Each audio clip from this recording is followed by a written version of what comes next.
Que ce soit pour le contrôle technique ou les papiers du véhicule, lors d'un contrôle de police, mieux vaut être en règle, surtout pour votre porte-monnaie. Le moindre oubli peut aller de 11 à 90 €. Et sachez qu'une photocopie, pour ceux qui ne le savent pas, ne vous dispensera pas d'une amende. Alors, quels sont les PV évitables? C'est la question du jour. Si, comme Karine, vous êtes du genre tête en l'air ou à attendre le dernier moment pour payer, alors vous êtes bon pour la sanction. Une amende de 90 € à régler sous 3 jours. Voici 5 exemples d'oublis que l'on commet régulièrement au volant. Mis bout à bout, ils peuvent finir par coûter cher en amende.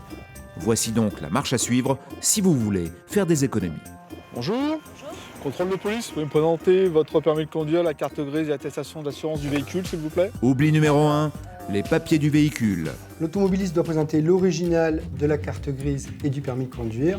Il en coûte 11 € pour l'automobiliste qui n'est pas en mesure de présenter ces papiers-là. Pour l'assurance, défaut d'assurance et défaut d'apposition de la vignette d'assurance, il en coûte 35 €. Il me faudrait votre permis de conduire.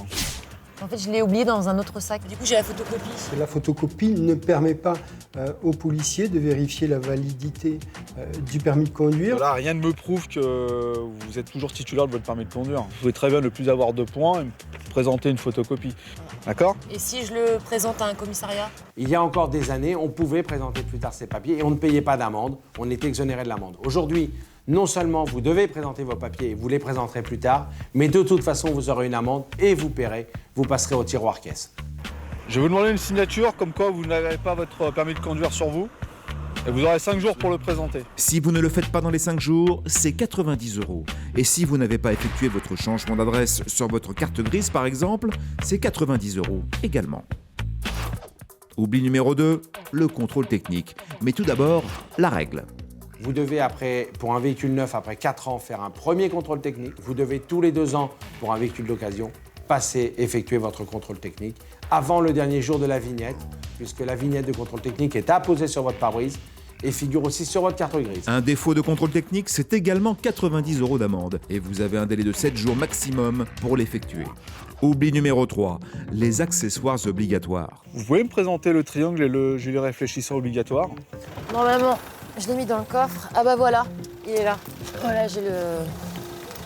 Normalement, il est dedans. Bah, j'espère pour vous, hein. Depuis quelques années, vous êtes tenu de disposer d'organes de sécurité, c'est-à-dire le triangle de signalisation, le gilet obligatoire fluorescent qui doit être dans le véhicule et non pas dans le coffre, puisque la loi considère que si vous le mettez dans votre coffre, c'est comme si vous ne l'aviez pas. Qu'est-ce que j'ai fait du gilet? Ah,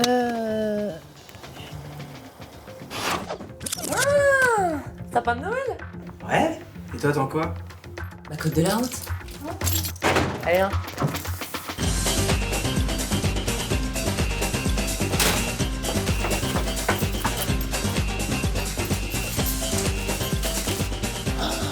Ah mais le gilet, en fait, je l'ai mis au sale. Pardon? Il en coûte pour le défaut de triangle et le défaut de gilet 90 €. 90 € que ce soit l'un de ces éléments qui manquent ou les deux à la fois. Oubli numéro 4, le rodateur.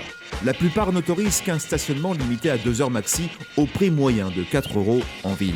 Ça suffit pas, moi, il m'en faut 4 au moins. Évidemment, Karine a dépassé le délai. Elle écope d'une amende de 17 €. Si j'avais su, j'aurais même pas mis d'argent dans le rodateur. Mauvaise idée, car un agent a le droit de verbaliser toutes les 90 minutes. À 17 € la prune, on vous laisse faire le calcul. Oubli numéro 5, le paiement de l'assurance. Sur ce terrain, plus sensible que les autres, pas d'impair. Vous le regretteriez. Si vous ne payez pas, le contrat est rompu et en plus, vous ne trouverez pas d'autre assureur. Donc surtout, n'oubliez jamais de payer les primes d'assurance à échéance et n'oubliez jamais d'avoir sur vous votre attestation d'assurance. En cas de difficulté financière, surtout prévenez votre assureur. Car en ce moment, j'ai des petits soucis d'argent et je voulais savoir si c'était possible de payer le mois prochain. Pour conclure, un bon vieux principe, mieux vaut prévenir que guérir. Merci.